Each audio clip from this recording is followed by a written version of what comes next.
What's up, guys? This is JTQ9 of LVT, and welcome back to the channel. We've got Season 49, War number 7 against Salty.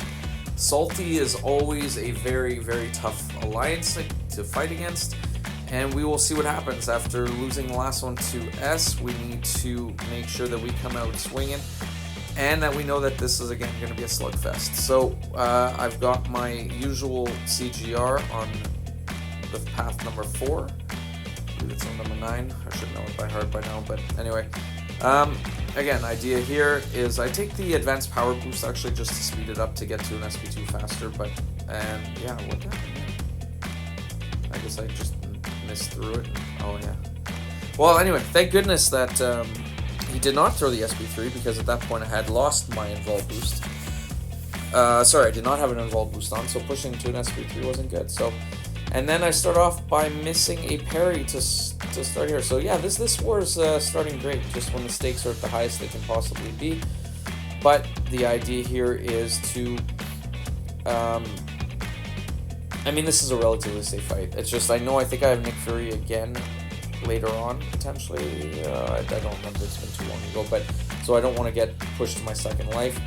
But the idea is anytime a debuff gets on me, pay attention to the counters too, because to use that, but just to make sure I throw the heavy or the SP1 to kind of shrug off any of those debuffs that are coming up. But yeah, I lost a little bit more damage than I would have liked, but for the most part, this is a relatively safe fight against Void.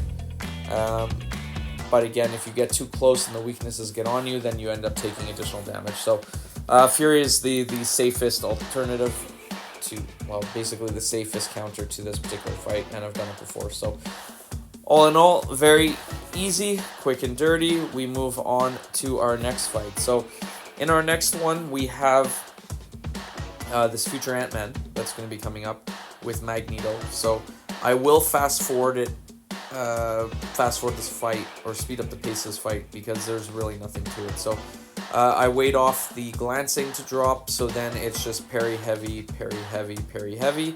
I started with the advanced power boost just to get myself to an SP3 that much faster, and then make sure that I am building the prowess as well.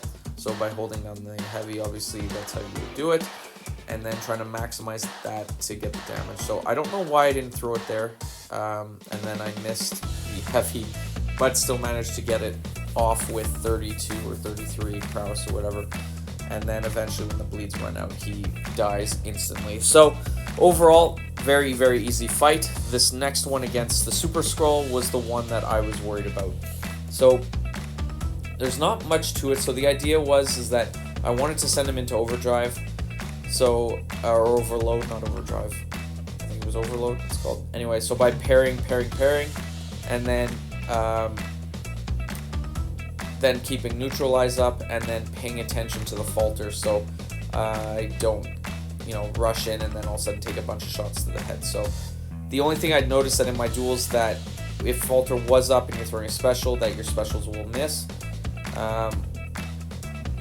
but it's not the end of the world. So I had enough prowess up, parry, get the falter off, and then I pushed him to an SP3. Again, knowing time is usually of the essence when it comes to these top alliances, that I did not want to necessarily throw him to an SP3, but I got pushed there, unfortunately, and it is what it is. So, with that being said, he did go down relatively quickly after that, and I was happy to have that fight go down. So, without too much damage, so again, I don't have to use a ton of potions to heal up. So, I think for my final fight, I do have this Korg. Korg, I am not scared of Korg. Back in the day when he first was released, there's always, challenges to see if you could beat him with a 2-star and 3-star, and mastering the decks and this and that, and with the energy damage I would take, we can basically, take any damage. If he does, he can heal it back. So the idea is to build my prowess up, then throw the SP2s, pay attention to the rock shield. I was not paying attention to that. For some reason, I thought I had resist up, but knowing that I couldn't have blocked it anyway, I don't know why. I just felt like taking the shot to the face. So I think that was the only time, because I believe I thought he was tactic. I think that's why I stood there trying to block it instead of dexing it the way, thinking that he'd get an indestructible up, but that's not the case. So anyway, and as we're going through this, see, I end up dexing it there pretty easily. And then building, I think, to my SP2, knowing that he has done very little damage, and knowing that this is also my last fight of the war. So, again, never concerned about dying here. There's always the odd chance that he gets, a shot in that gets a ton of bleeds on you, but for the most part, you do your duels, you've taken the fights, you've taken them enough fights in battlegrounds, anything like that, there's no issue. So this one, again, came down to time. So fortunately, we're on the winning side of it this time, unlike last war where we lost by 169 seconds.